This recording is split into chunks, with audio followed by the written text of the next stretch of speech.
Today I'm opening Jurassic World with a measly starting budget, and I'm not stopping until I reach an exclusive club and become a billionaire.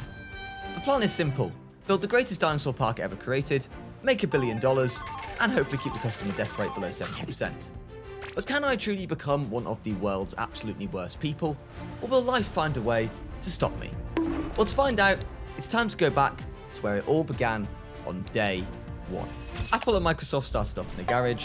Rampy's Jurassic World started off with a tropical island with a standard pathway. So I think that's advantage Rampy. I started off with a budget of $3 million, a meager 0.3% of my total target. But a wise man once said that Rome wasn't built in a day. Who said this? Me, just now. In order to make money, I must first spend money on some essential facilities and infrastructure, which were constructed first. I also placed down an innovation centre, which is the centrepiece to every successful Jurassic World. And the innovation centre was proving to be a fan favourite, as guests were already flocking in their dozens before the park had even got up and running. An emergency restroom was constructed to accommodate these unexpected guests, before construction on a vital infrastructure recommenced.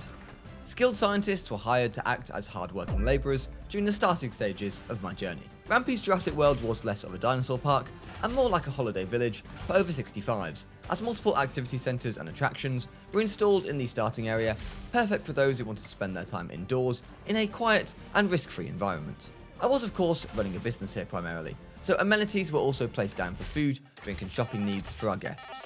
These amenities were then modified and specialised to maximise the income and profits.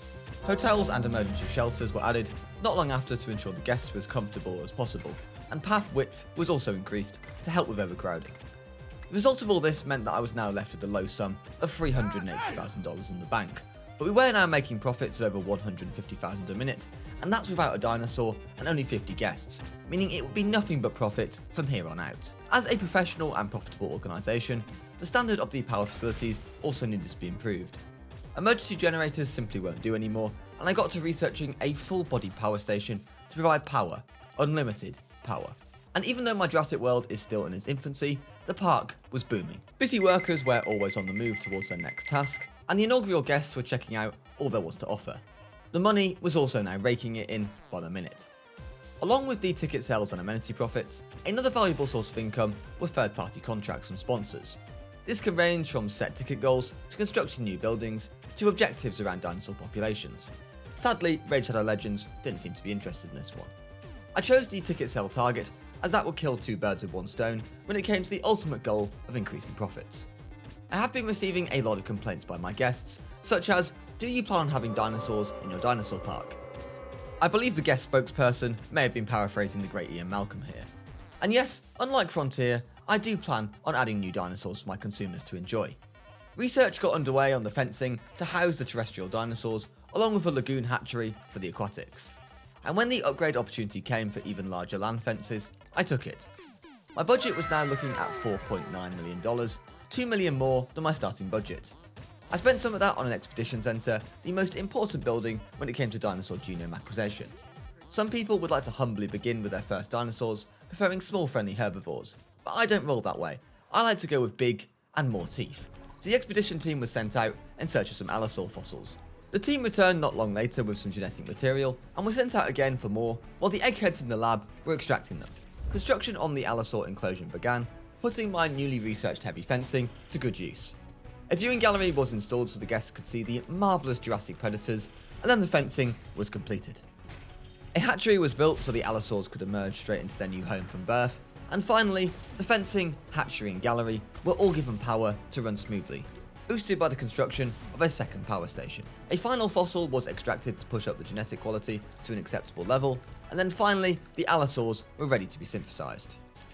Additional scientists were hired to help with this process, but in no time at all, a single Allosaur egg was being incubated. A state-of-the-art invisible gate was installed so our ranger teams could pass through easily with no risk of the Allosaurs escaping. And now finally, ladies and gentlemen, Rampy's Jurassic World had its first dinosaur.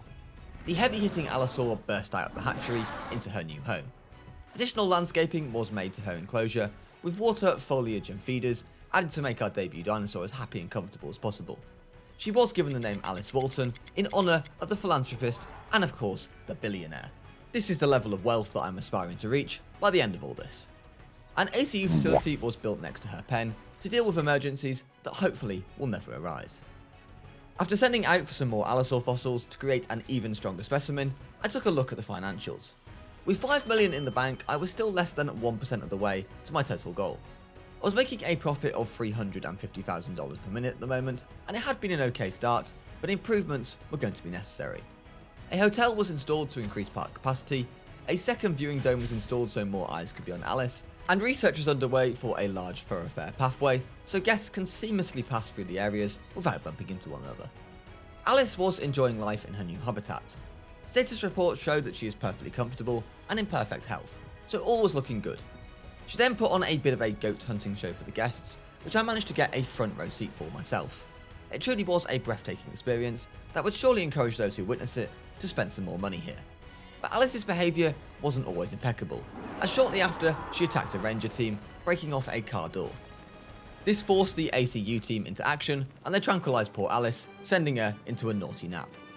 The dig team now returned with some more Allosaur fossils, which were promptly extracted, increasing the genome of the species. This meant that a new genetically purer Allosaur could now be cooked up in the lab, and my scientists immediately got on the job. But the key to a successful business is having multiple tasks on at once, and multiple products means multiple sources of income. Construction got underway on a small habitat between the Innovation Centre and the ACU station. I had the perfect creature in mind for this space, the chicken-sized Compies. The expedition team returned with fossils in haste, and it wasn't long before I was able to produce a batch of the little critters.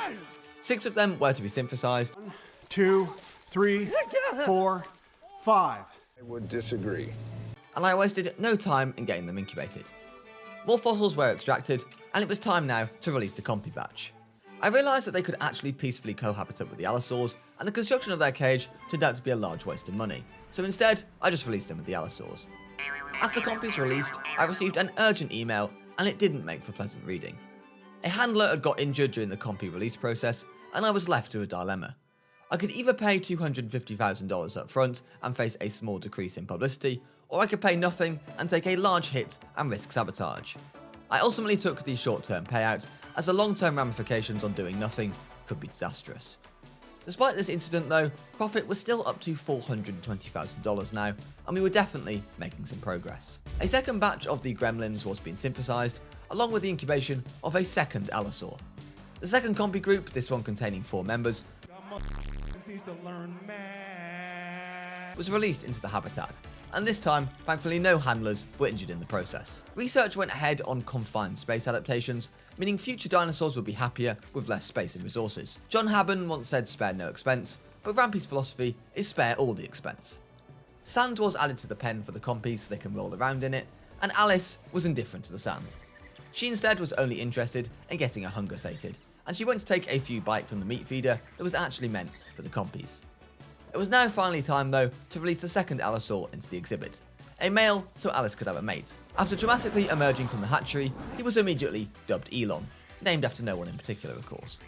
Alon and Elon had only just met, but they instantly became as thick as thieves, chasing and nuzzling one another, and a structured breeding program got started right away. The park was now reaching capacity, so another hotel was built, and many of the paths were also widened. This was good, as a busy park is a profitable park. But while I was on a quest to open Jurassic World and become a billionaire, back in the real world, I'm also running a closing down sale for Dinosaur World for my very own dinosaur business. I'm moving house soon, so all stock must go, so why not help me become one step closer to reaching my dream of opening up my real Jurassic World? I promise this time I'll be nicer to the dinosaurs. Head on over to dinosaurworld.uk and place your order now. We do ship worldwide except to Europe thanks to Brexit restrictions, so help out a small business just trying to spread some love. Links in the description below, so thanks for listening to me, and now let's get back to the video. After sending my dig teams out in search of more carnivore fossils, this time the largest raptor known to man, the Utah Raptor, I then took a look at my financials. I was disappointed to the point of devastation to find that profit was down to just $400,000 a minute. We definitely need that to be going up and not down. I decided that the problem was that there just weren't enough amenities for my guests to dump their life savings into, so I rectified that problem by placing down some larger ones. But before these could be set up properly, I received some incredible news. The breeding program had been a success, and Alice and Elon had successfully produced 2 offspring. Baby dinosaurs are guaranteed to bring in the guests and the revenue, and I didn't lay down a single penny for them to be made. It was truly a win-win for Rampy. But there is always a drawback, and it was always a bit too good to be true. One of the juveniles had picked up both the aggressive and intelligent traits. This would mean there would almost certainly be a problem when it grew up. But that for now is future Rampy's problem, and I gave it the name Uh-oh, so I knew what to look out for in the future. With all that excitement and trepidation out of the way for now, I got back to setting up the large amenities. I customised each one to be as efficient as possible, making sure that every penny was being squeezed out of them, in addition to making sure the pathing outside was as broad as possible. The dig teams returned with the valuable Utahraptor fossils, but sadly nothing to sell at the high-end auction house. I had my obedient scientist extract them, while I oversaw the building of a fence that would hold the raptors in. I intended it to be a perfect square, but the last little piece refused to snap into place. Eventually I yielded and let the fence win, crafting something that was rather ugly on the eye. But this park, after all, was meant to be profitable and not pretty. A viewing gallery was installed, and a response facility was located to maximise their efficiency. I now had $10 million in the bank, meaning I had now hit the major 1% milestone. But do you think I'm happy with that? Well no, the answer is I'm not, as I want a lot more. My scientists finished up extracting the last of the Utahraptor fossils, and then the fluffy beast was able to be synthesized in the hatchery. I had 2 batches cooking at the same time, and hired an additional skilled asset to help with the workload. Soon enough, both batches were incubated and ready to be released, and I had the first pair airlifted into the square, modified the terrain enough to give them enough water and cover to be happy, and placed down some food dispensers. Honestly, at this point, I'm just spoiling them.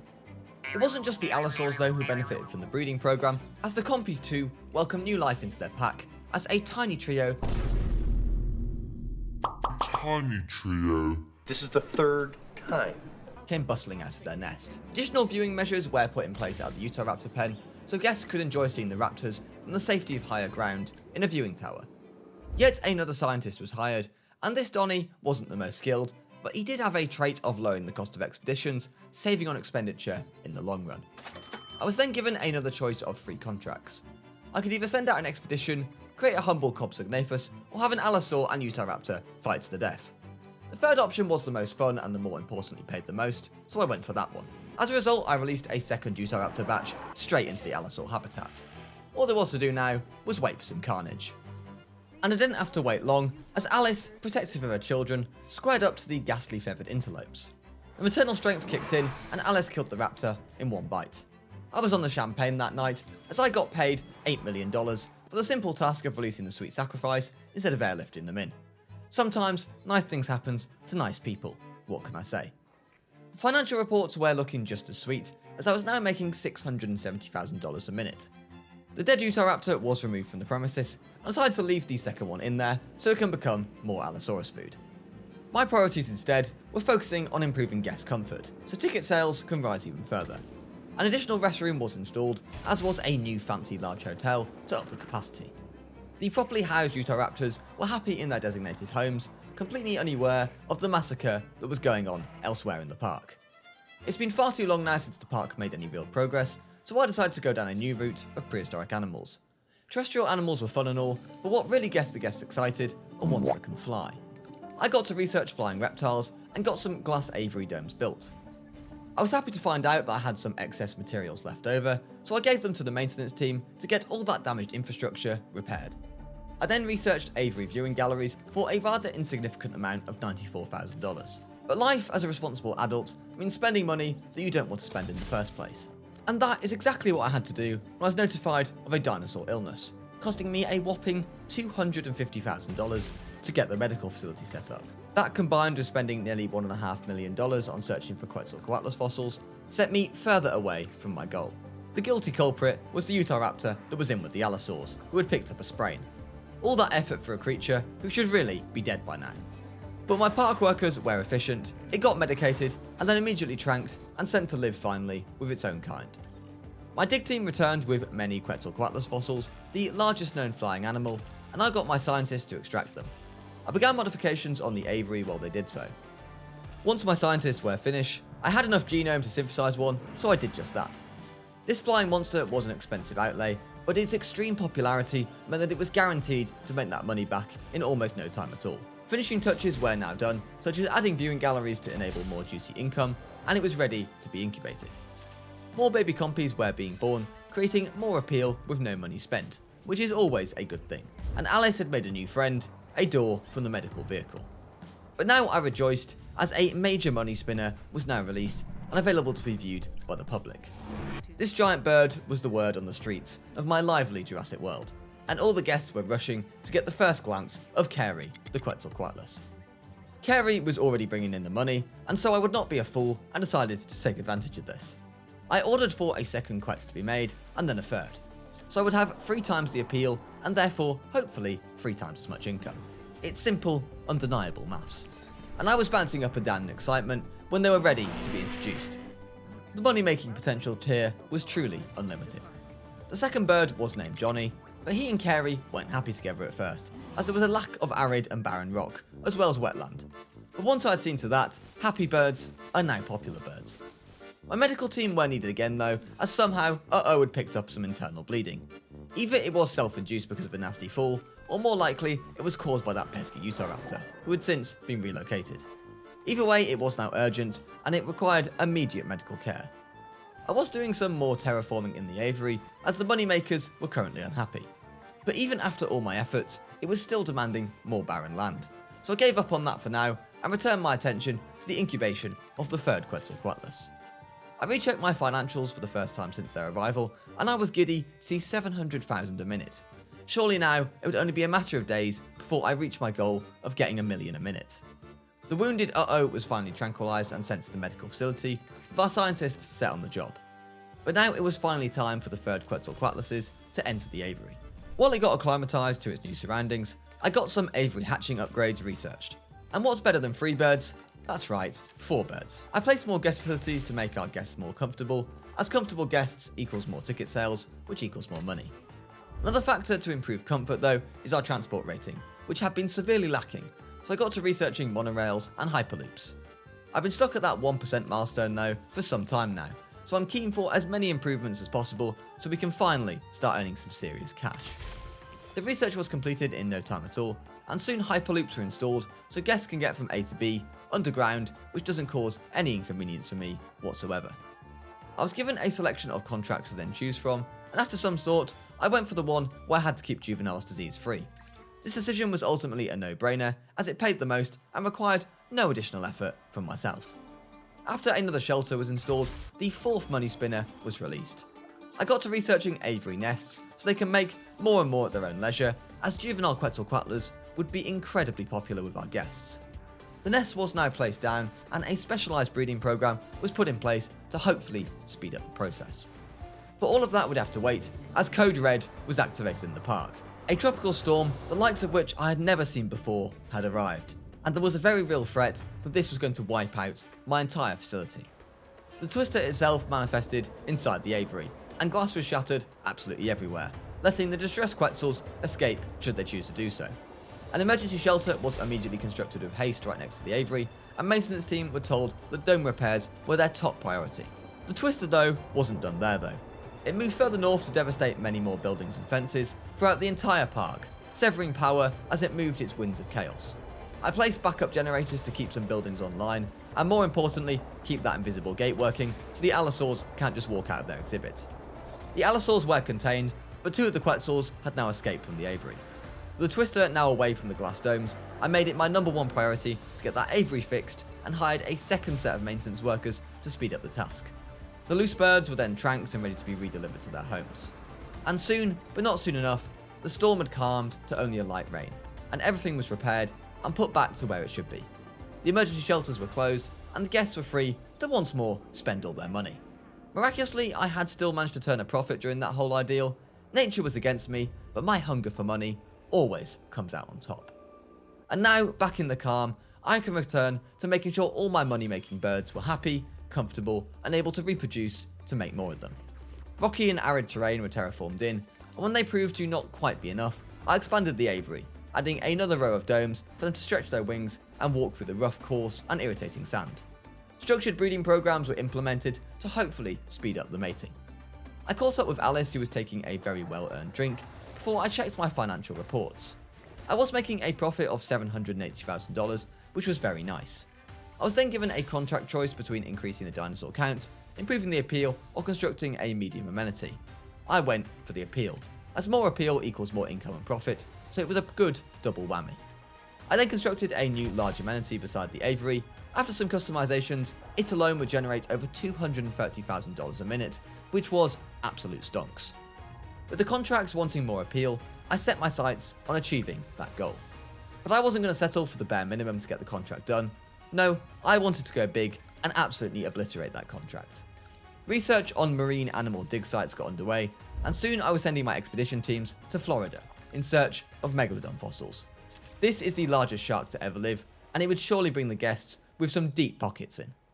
Construction on a mammoth lagoon got underway right beside the Allosaur pen, and the aim was it to dwarf even the aviary when it was fully completed. But progress was delayed when a wild animal was found scurrying in the construction site. Instead of evacuating the whole building though, I just chose to ignore the problem, like a really sensible billionaire would do. The dig team returned with the goods, that being the Megalodon fossils. Extraction got underway, but it was a slow process as my laboratory facilities still lacked the extraction capacity, as I didn't want to fork out the money for more research. By law, I was required to give my workers regular holiday and rest time, a practice I didn't particularly believe in, as there was nothing wrong with 80-hour work weeks, but I had to reluctantly obey. And this then backfired on me when this little Jobsworth wanted more money, as she apparently had a good idea while rotting on the beach. Instead of giving her more money though, I instead sent her packing to the job centre. Serves her right for expecting me to pay her. She was soon replaced with scientists who will hopefully give me a bit less lip. Finishing touches were added to the lagoon, and a hatchery was installed. It was even given its own power station, and the fossils were now extracted, and the shark genome was at 80%, which was more than enough for what I needed. Synthesis got underway, and I connected the lagoon to the hyperlink system in the meantime. And then, during the incubation phase, I set up a lagoon viewing dome for my guests to pay to see our big fish. But now it was time for the Megalodon to enter my park.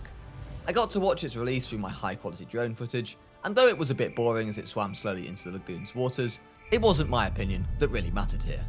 The guests are apparently going to love this thing, so as long as they give me money, it could be Arteta-able for all I care. The shark was given the name Megan, and the first thing she did was demand for a shark feeder to state her cannibalistic needs.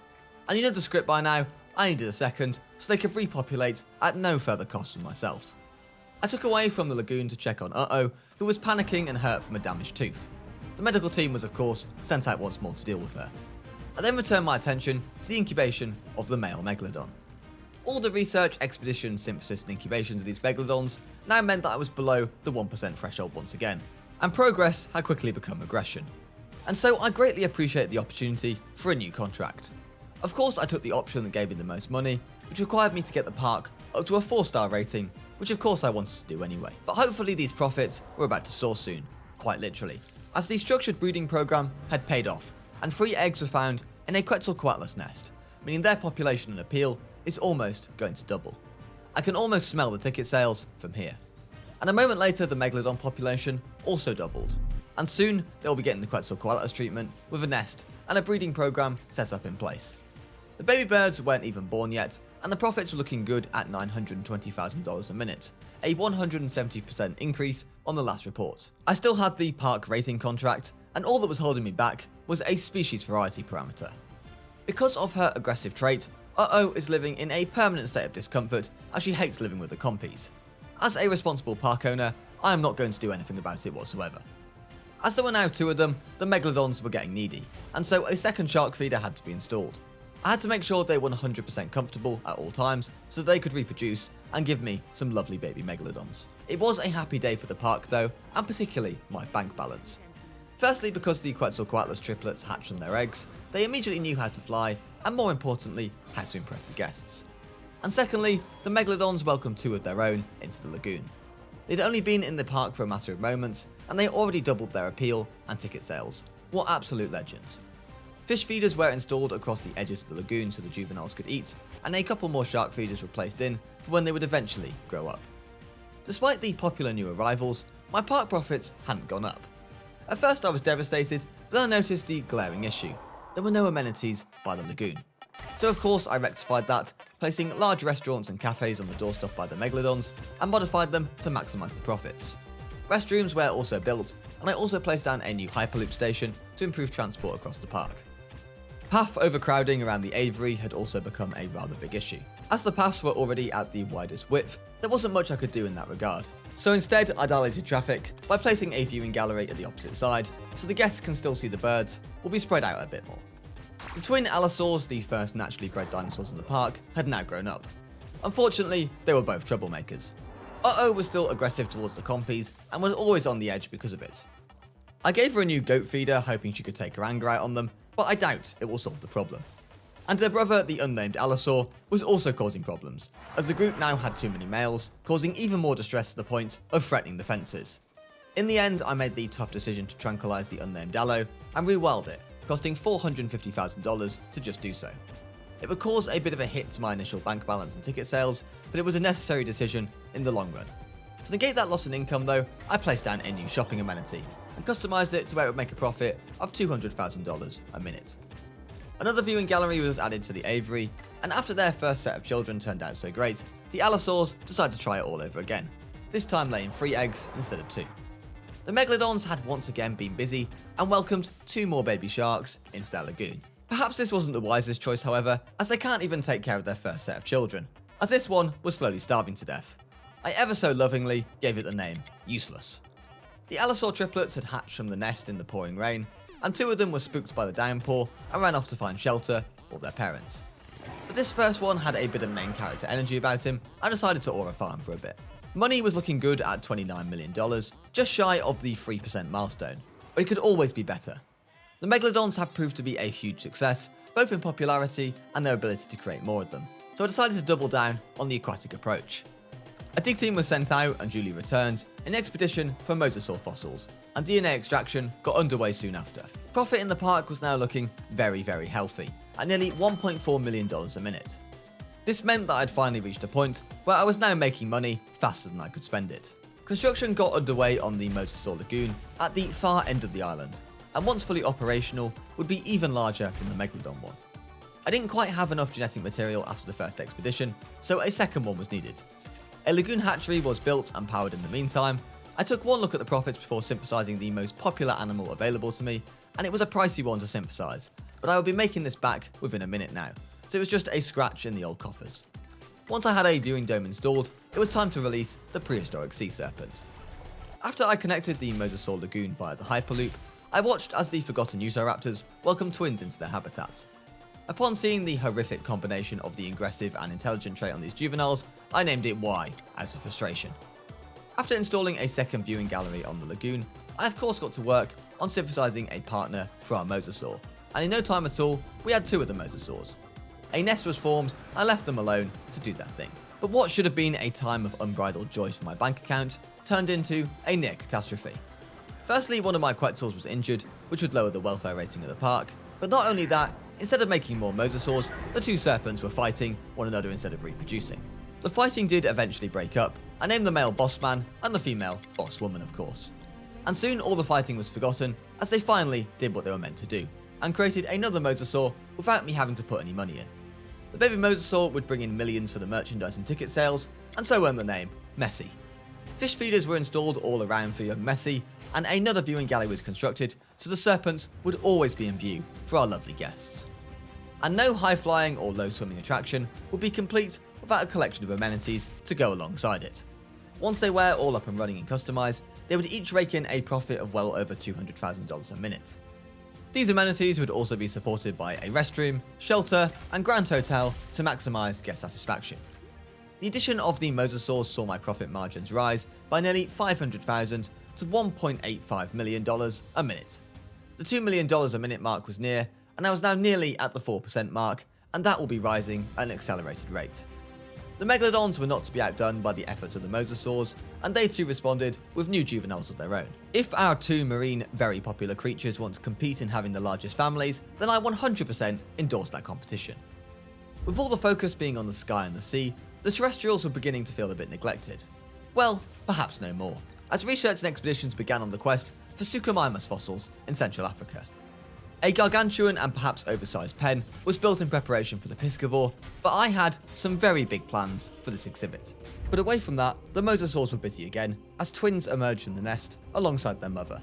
Messi saw siblings, but all I saw were some dollar signs. The Suchomimus fossils had now returned and were set to be extracted. Simultaneous to that, the dig team was sent out again, this time to the home of Rampy himself, the UK.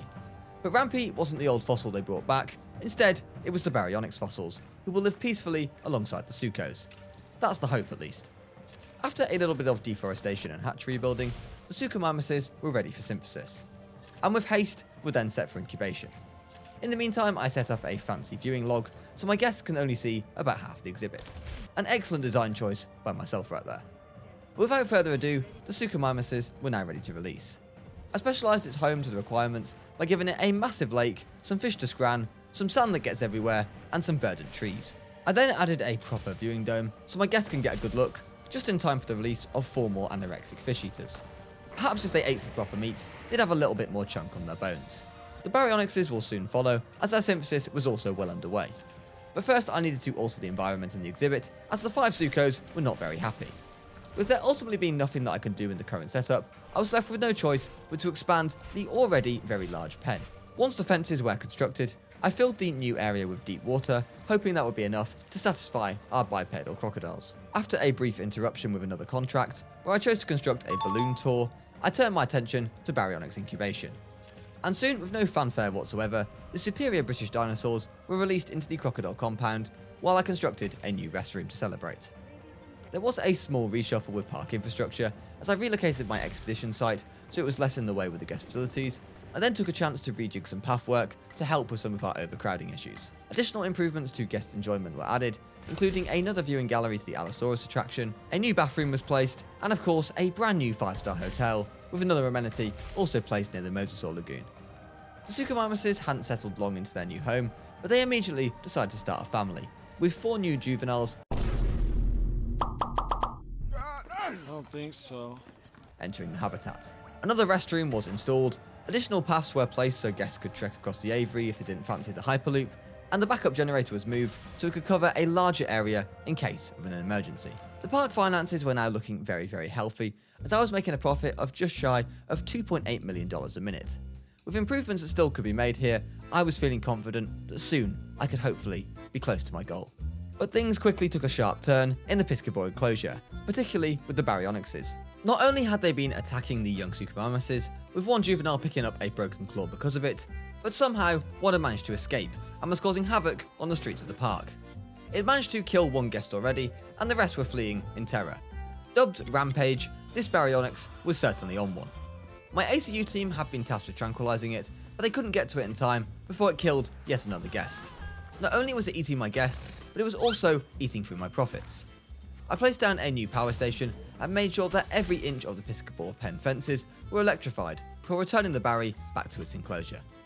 After that escapade, I returned to my job of maximising profits. I installed a new remote viewing dome inside the piscivorous attraction, and then added some new pathing to help with the overcrowding problems that I was still facing. I rejoiced though later that day as 3 new baby Quetzalcoatluses emerged from their nest.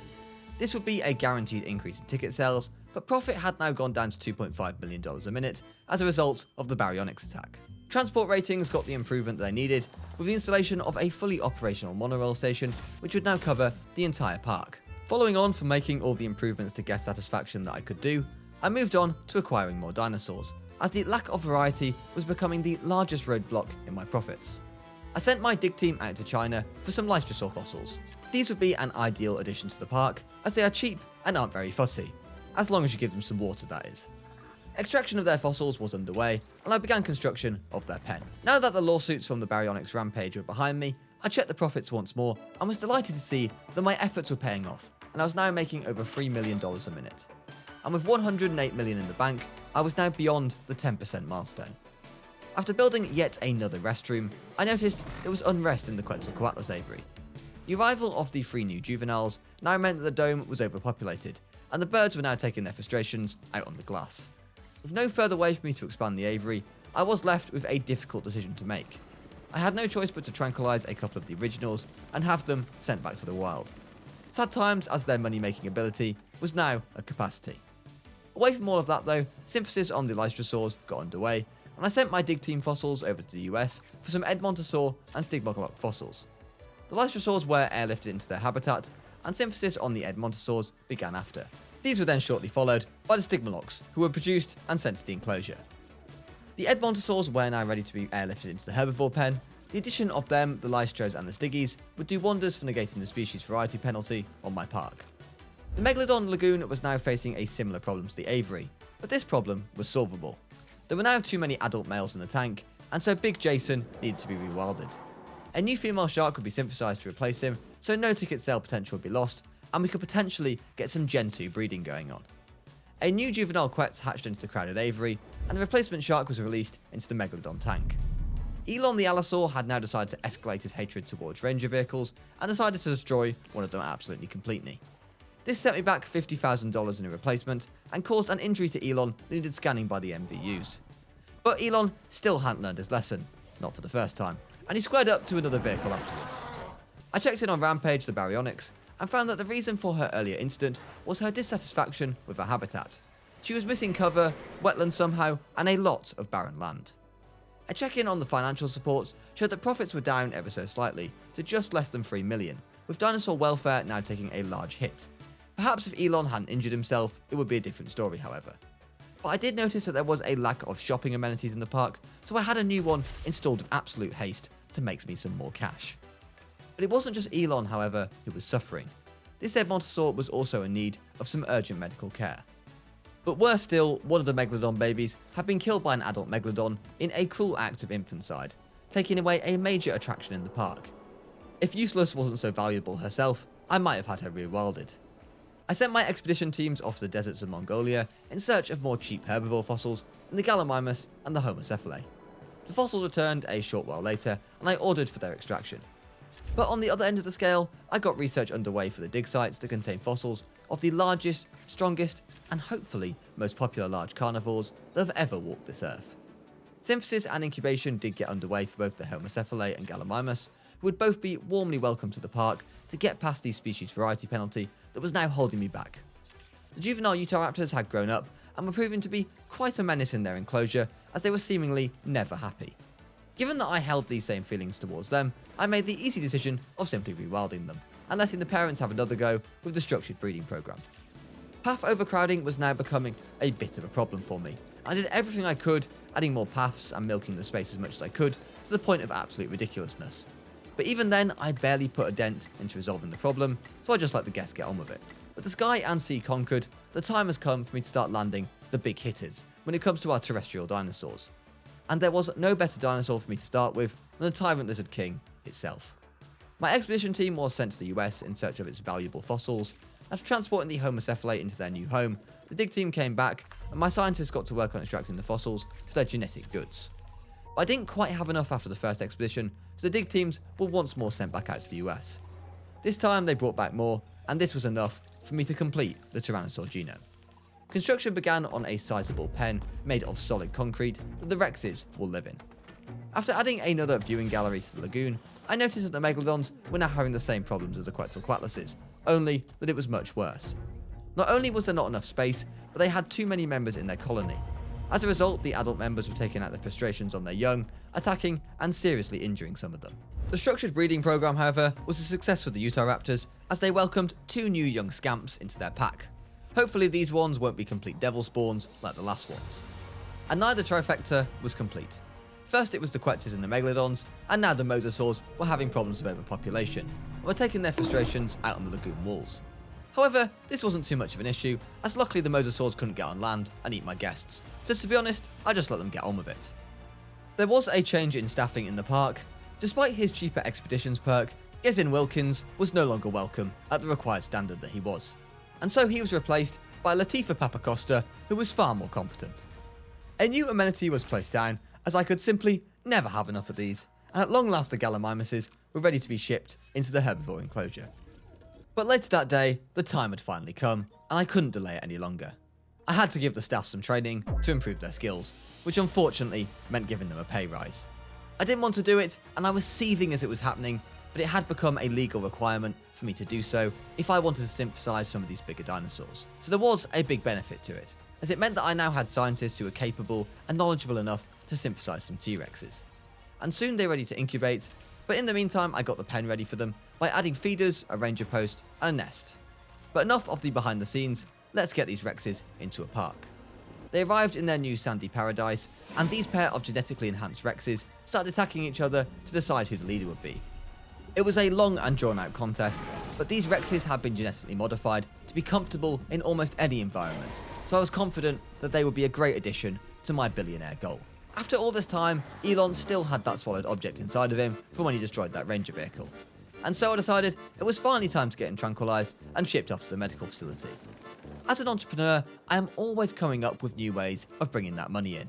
And my latest idea involved letting my guests fly above the park in a balloon tour, and so I got to work on it right away. I designed the tour route myself, travelling over all the major landmarks in the park, and our guests would no doubt get some cracking views. Let's just hope the balloon doesn't fall down. The park's finances were looking healthier and healthier every day now. Nearly a quarter of the way towards my goal now, profits were at $3.7 million a minute. There were only a few minor things that were holding me back, such as amenity coverage, which of course I sorted right away.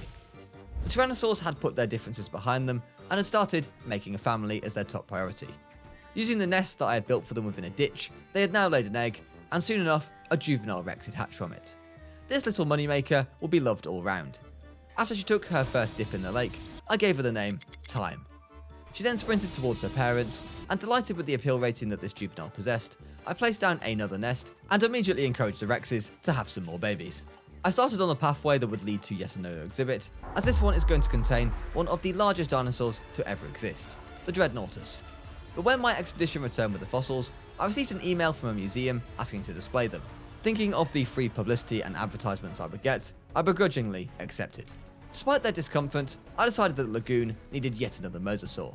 And so synthesis and incubation began, and the Mosasaur was released.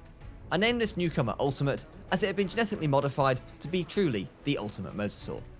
The rest of these serpents became increasingly unhappy, but at this point, I was simply prioritising ticket sales over dinosaur welfare. Guest capacity looked like it could still be improved, so I placed down a brand new luxurious hotel. I also added a new viewing gallery for the herbivore exhibit, so my guests could get a better look at the plant eaters. All of this contributed towards even greater profits, and these profits were continuing to rise and did not look like flatlining anytime soon. Now at $4,150,000 a minute, these profits could be further boosted by contracts, and I mulled over the latest one. The reward of over $3 million for having a Megalodon and Mosasaur fight tempted me, but I ultimately decided to turn the contract down, as all of these offers would force me to go out of my way to get them done, and to be honest at this stage, I didn't really care for that. Instead, I went to maximise my guest satisfaction by building yet another restroom. The structured breeding program for our Rexes was proving out to be a great success, and yet another newborn emerged from its nest. Welcomed by its parents at the edge of the pond, Time's sibling was named Gwen Stacy. Hopefully this Rex has a less tragic character arc. The unhappy, overcrowded Quetzalcoatluses continue to smash against their domes in protest, with this one even picking up some internal bleeding from it somehow. I had to tranquilise it and get it transported to the medical facility before it got itself killed. And even though they were just as uncomfortable themselves, the Mosasaurs were still apparently able to produce offspring of their own to help me bring in more guests.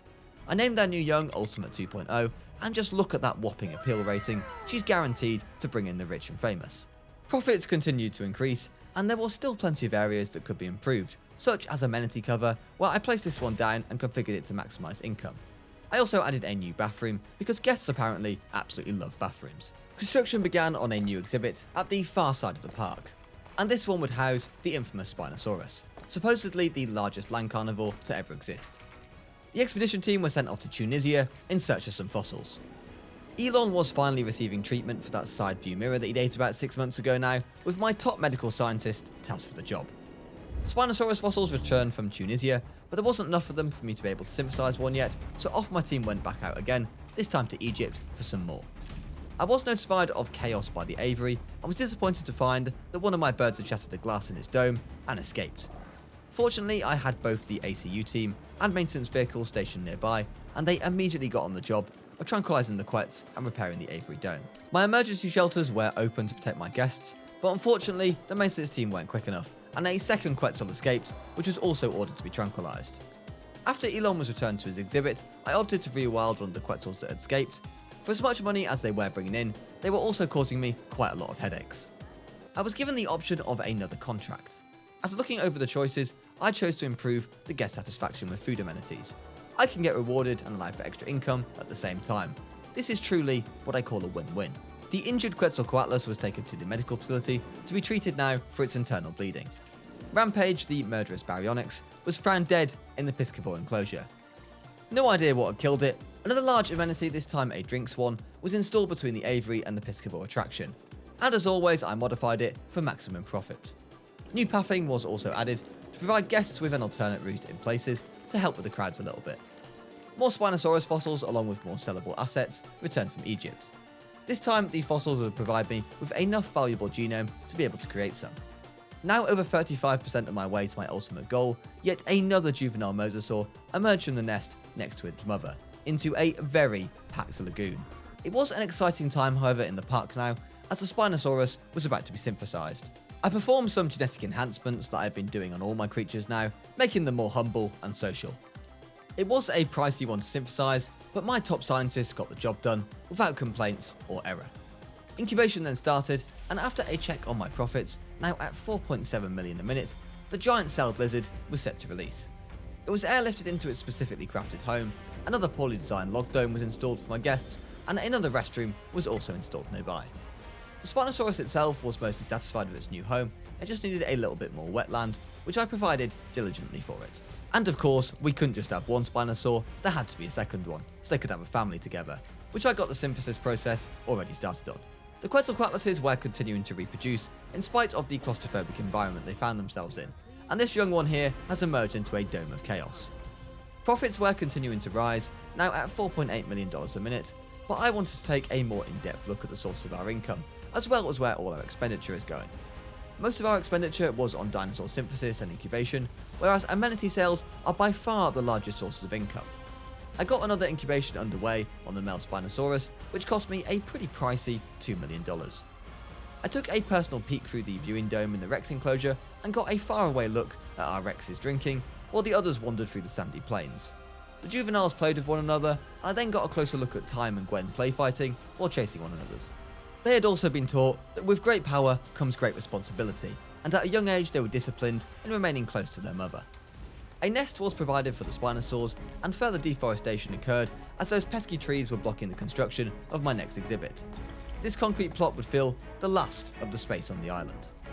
But construction was paused when I was notified of a disease in the park, as an outbreak is the last thing on my quest to $1 billion.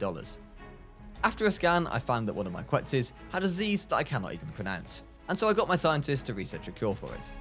Another Quetzal had picked up a sprain from bashing its body against the glass, but instead of healing it, which would have been much easier, I just decided to release it into the wild.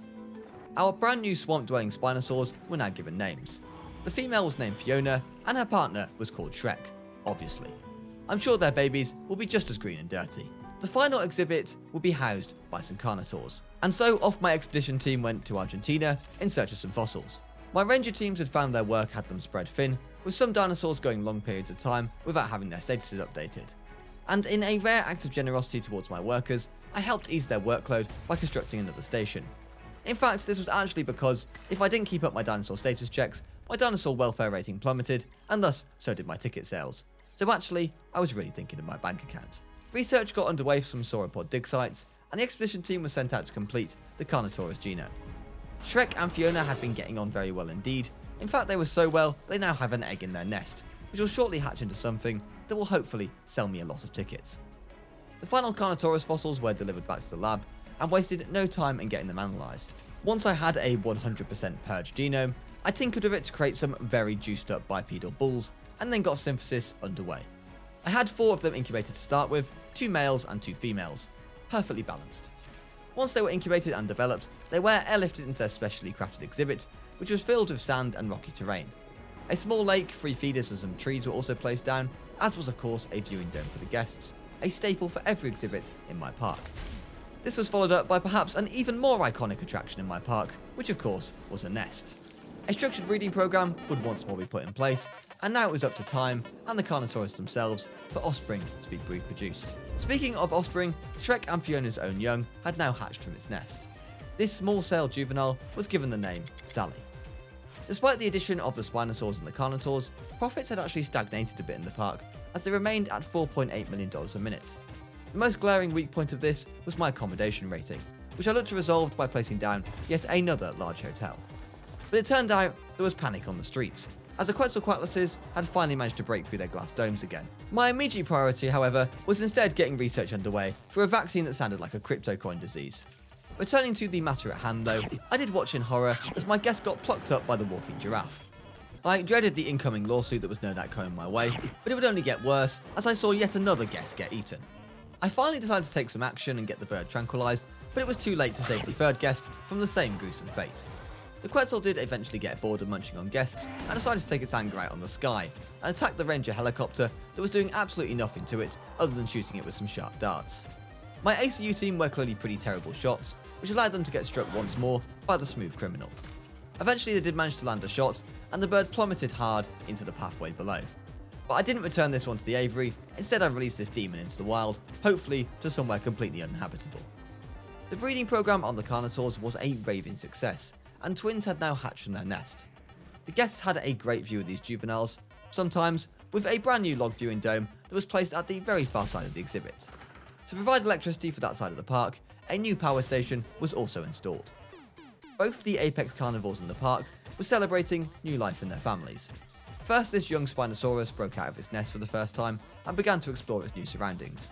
Secondly, the Rexes also had a new newborn, with this juvenile having its very first ever meal from the meat feeder. Both of these juveniles will of course be fantastic for the ticket sales. With increased appeal came increased guest numbers, and these capacities would only be supported if I had enough hotels, which it didn't. So another one was built. Simple really, the more hotels, the more money. And this one, it did have to be said, had a truly breathtaking view over the Megalodon lagoon. If I was staying here, this is where I'd want to stay. The Carnotaurs had quickly begun breeding like rabbits, as two more of them emerged from a nest so soon after the first set of twins. As they emerged, my balance hit the $500 million milestone, meaning I am now officially halfway to my target. But it appeared now that we'd got so far, we were racking up money very quickly, and actually, despite only being halfway, we were actually almost there. It appears that the saying, once you get rich, it's easy to get richer, is actually true.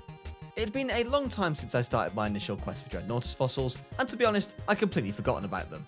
But now, the idea had come back to me, and I sent the expedition team back to Argentina to get some more. Its fossils were safely returned to me, this time without museum intervention, and my scientists worked on extraction while my dig team searched for some more. The second batch of fossils they returned proved to be more than enough for me to create my own. I altered the genome, making them more resilient, compatible, social and humble, and then ordered for its synthesis, which required a lot of manpower in the lab. As always, my scientists synthesized without fail, and incubation was ordered. Amenity coverage could always be improved in the park, and so food, drink and shopping facilities were all placed down by the aviary for my guests to spend their hard-earned cash on. My Jurassic World, though, was mourning outside the Utah Raptor cage, as one of the original specimens had died, becoming the first dinosaur to perish of old age. It just goes to show how long this journey had taken me so far, and at this point, I was so ready to become a billionaire. With increased population numbers came increased demands for the Carnotaurs and their enclosures. Their need for more wetland was so desperate, they had somehow picked up algae poisoning from it. I gave them all the wetland that I actually could, and their health did begin to improve because of it. Synthesis began on a second Dreadnoughtus, because of course I wanted a breeding pair. Because of course I do, I'm not crazy, baby dinosaurs make me money. This one would be a male, and incubation went ahead straight away. Another juvenile Spinosaur had now left the nest, and this one with its vivid patterning became the fourth child of Shrek and Fiona's family. After stepping into the wider world for the first time, it just stood in awe of its surroundings, taking it all in like a true philosopher would. But just like with all the other species in the park, there were now more bodies in the cage, and the demands to keep them happy increased also, and so I did my best to terraform and make them all happy. More juvenile carnivores were hatching at this point all around the park. Firstly, this juvenile Rex broke out of its egg in this nest in the ditch, giving Time and Gwen another sibling to play with. And the Carnosaurs also had yet another set of twins. This juvenile Carnotaurus had found itself lacking in wetland and meat feeders, but before I could see to that, I was notified that Time had fully matured into adulthood, meaning that she in fact could not now play with her new sibling. I was very grateful to see that profits were on the rise again after our previous stagnation, sitting now at $5.6 billion a minute. And it turns out that money actually can buy happiness, as I was grinning from ear to ear looking at those reports. But it could always be improved, and more money could always be made. Shopping amenity coverage was on the small side, so of course I built another one, so those profits could keep on coming. The male Dreadnoughtus was finally transported to the herbivore habitat to be with his lifelong partner. As soon as he touched down, I built them a nest and started again with one of my very own successful breeding programs. and even though they were still overcrowded to the point of agonizing discomfort, I set up yet another breeding program for the Mosasaurs, and ticket sales always come before animal welfare. The Megalodons know all too much about uncomfortable environments, and Megan, who has been here since the start, has been bashing her body against the lagoon wall for some time now, but it wouldn't get her anywhere. Instead, she would only find herself getting hurt as she picked up a strain, but I'm sure the medical team will see to that. As I've reached the 67% mark, I looked over the park that I had built. The piscivores were wandering calmly by the lake and waterfall, the guests were enjoying the sightseeing, and the Mosasaurs were trying their best to adapt to the cramped conditions they were forced to endure. The Rexes, young and old, were living a merry life without a care in the world, and it was all very peaceful, until one of the Suchomimuses tried to break out, but gave up once again, realising its efforts were futile. The monorail track had since been outdated, and there was a lot more of the park that was now covered, so to get it back in the 21st century, I placed some more stations down, and redesigned the track so it now covered the entire perimeter of the park. To celebrate this grand reopening, I took a tour of myself in the night, passing through notable landmarks from the Allosaurus pen to the Mosasaurus lagoon. But my tour was cut short when I noticed one of the Mosasaurs bobbing lifelessly in the lagoon. It was Bossman, one of our originals who had succumbed to an infected wound. As I had his corpse airlifted out of the air, I have to admit there was a twinge of sadness in me. Can we please get a rest in peace Bossman in the comments down below. One of the juvenile Spinosaurs was very unhappy with life at the moment. When I looked at its report, I found that it was missing both deep water and wetland. What a shame. Oh well, never mind, I'm pretty much a billionaire at this point. It turned out that I was wrong about the Carnotaur exhibit being the last one, as I found a little nook of space by the Mosasaur lagoon for a new exhibit, which I squeezed every bit of space into that I could. But construction was halted by the news that a juvenile Carnotaurus was suffering from algae poisoning because of unmet needs somehow. Not wanting a prized asset to die needlessly from disease, I went to meet its needs personally. I installed some new feeders and placed down as much arid land and wetland as I could, but still, this wasn't enough to satisfy the little one.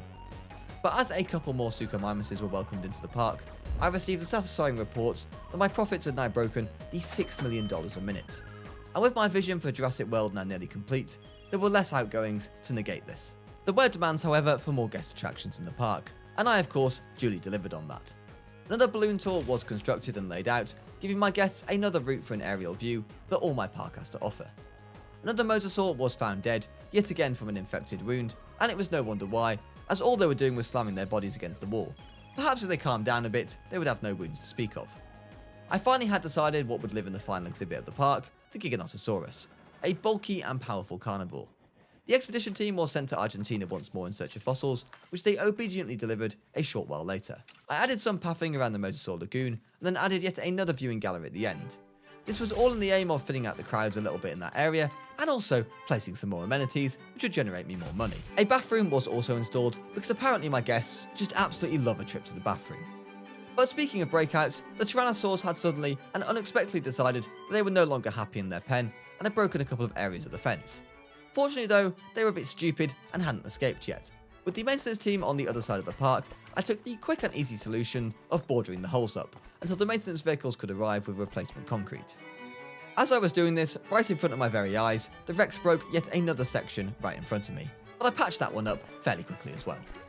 As per usual with the birds, there was panic in the Quetzalcoatlus aviary, and this time they had managed to break one of the domes. At first I hadn't noticed any escape. That was until I notified that a political figure was killed in the park. 3 guesses as to what had killed them. Their political rivals thanked me for the accidental slaying and gave me an offer.